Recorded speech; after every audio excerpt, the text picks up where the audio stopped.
Von Pastor, eh, Pío II, 1458-1464. Bueno, se acentúa, digamos, digamos lo que algunos, incluso Von Pastor, van a ver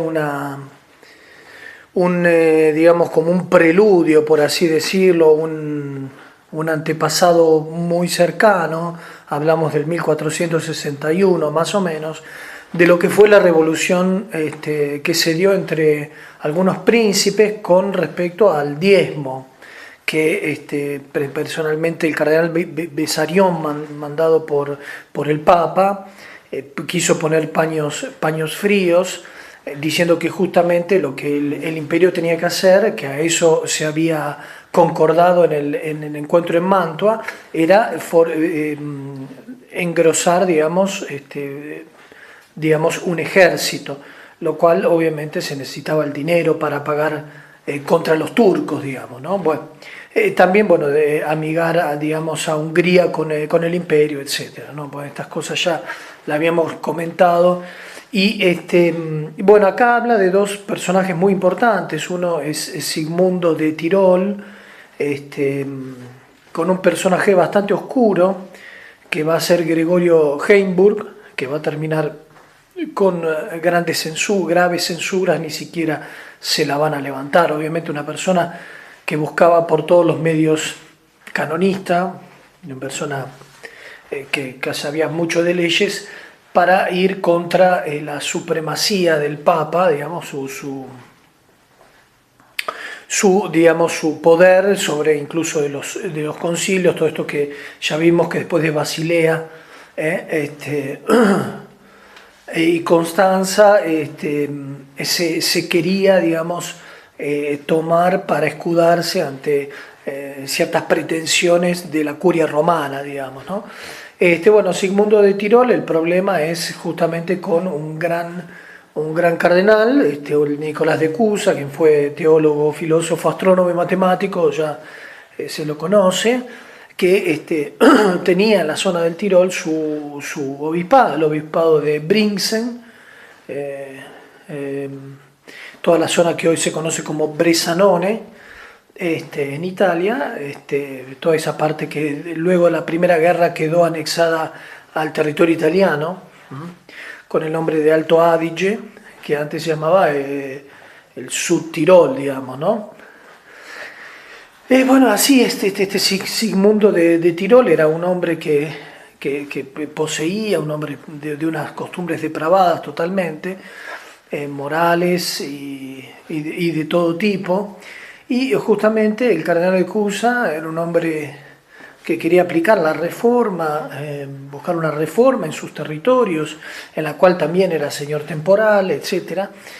Y bueno, empezó a tener problemas con algunos monasterios, uno de los premonstratenses, el de Wilten, ¿no? Y también un monasterio de Brixen de clarisas, los cuales aducían que el cardenal quería quedarse con todos los bienes temporales de estos conventos y monasterios. Bueno, la cuestión es que llegan a este hombre de Sigmundo de Tirol y obviamente este hombre trata de alguna manera de entrar en pleitos con Cusa. Cusa obviamente no quiere saber nada con esto porque obviamente acá hay cuestiones jurisdiccionales. En algún momento cuando se complica incluso amenaza a darle su parte al emperador, quien era en ese momento Federico III, etc. Bueno, la cuestión es que esto va tomando un cariz cada vez más complicado, porque obviamente el Sigmundo de Tirol, acá hablamos, en la época todavía no estaba Pío II, estaba Calixto III, quien de alguna manera le dice al cardenal de Cusa de llegar a un arreglo de una manera pacífica, etcétera, etcétera. Bueno, la cuestión es que Sigmundo de Tirol, llevado por aconsejado por este canonista Gregorio Heimburg, va adelante con todo y obviamente hace que el mismo cardenal tenga que que aislarse en una fortificación, en una ciudadela, arriba de una inexpugnable casi, digamos, y obviamente pedir ayuda a la Santa Sede. Bueno, ahí ya hay una primera censura, por así decirlo, de todas aquellas excomuniones que iban existiendo.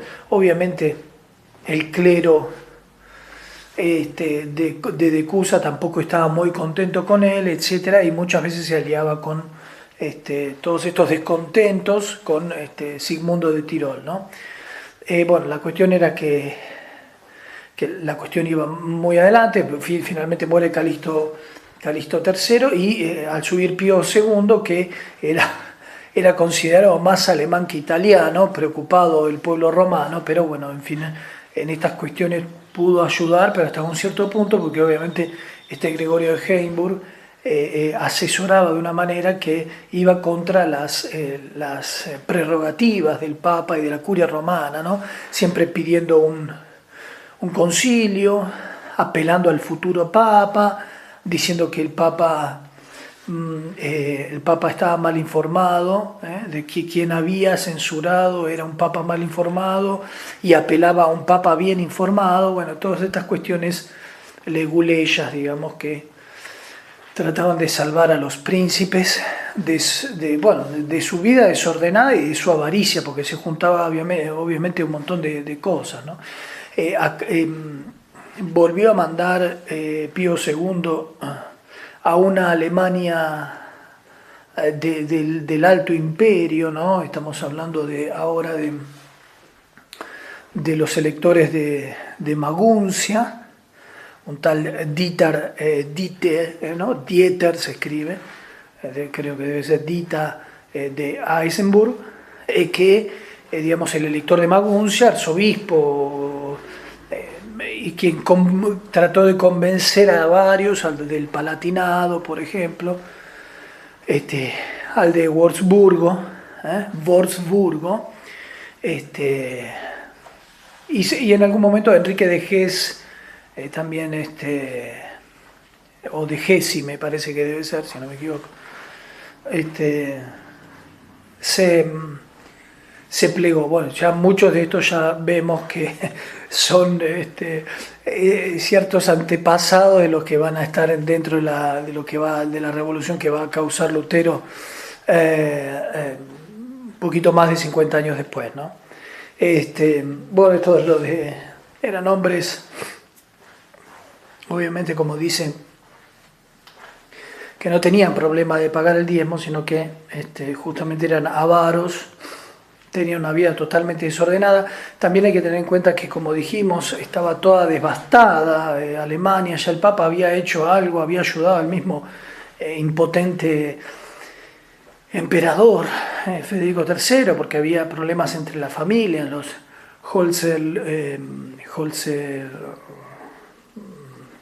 entre Wittelbach, ¿no? Y esta familia que lo vamos a ver dentro de la raza imperial, digamos,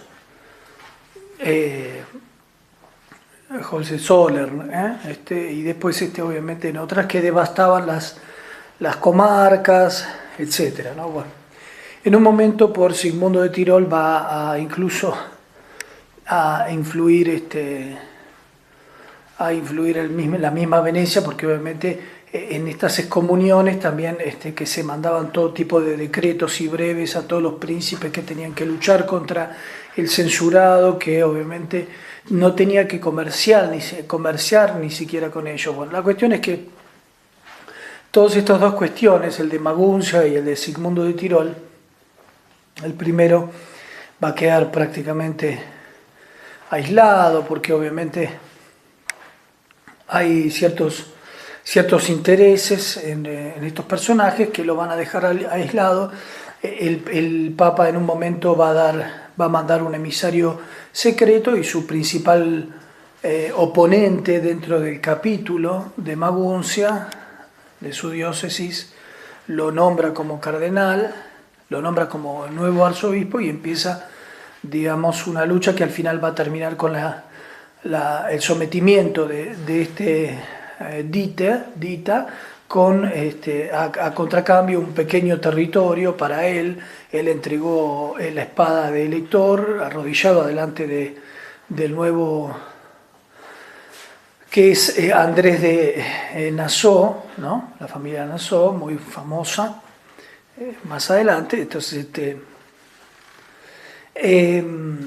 justamente se arregla después de idas y venidas, digamos, se levantan las censuras, salvo para este Gregorio Heinburg, que también influyó, digamos, en esta conducta contra la Santa Sede, con sus escritos y asesorando al elector de Maguncia. Con Sigmundo de Tirol, él no quería saber nada de pedir disculpas, ni enmienda, ni nada. Lo que a él lo facilitó es que murió de Cusa y a los pocos meses después murió Pío II. Ya ahí había intercedido, digamos, el mismo Federico III, diciendo de que con todo este pleito que duraba muchísimo, con costos gravísimos para las comarcas, para las regiones, etcétera, por favor, para que no siga perdiendo la estima, digamos, la Santa Sede, él ponía a su disposición un obispo para representar, sea al emperador y sea al papa, digamos, ¿no? Para poder solucionar esto. Bueno, esto es más o menos lo que anticipaba, digamos, esta revuelta, ¿no? Aclara bien von Pastor que todo esto era por la avaricia que tenían estos hombres. A nadie le importaba la pureza del Evangelio ni la pureza de nada. O sea, acá eran todos unos hombres totalmente depravados. Así lo muestra von Pastor, lo dice, lo afirma, y avaros. Y entonces obviamente a nadie le importaba absolutamente nada, ninguna censura, ninguna excomunión, ni nada, ni a él, ni al pueblo, ni al clero, ni a nadie. O sea, y todo esto iba ciertamente en detrimento de la autoridad de la Santa Sede y del mismo Santo Padre.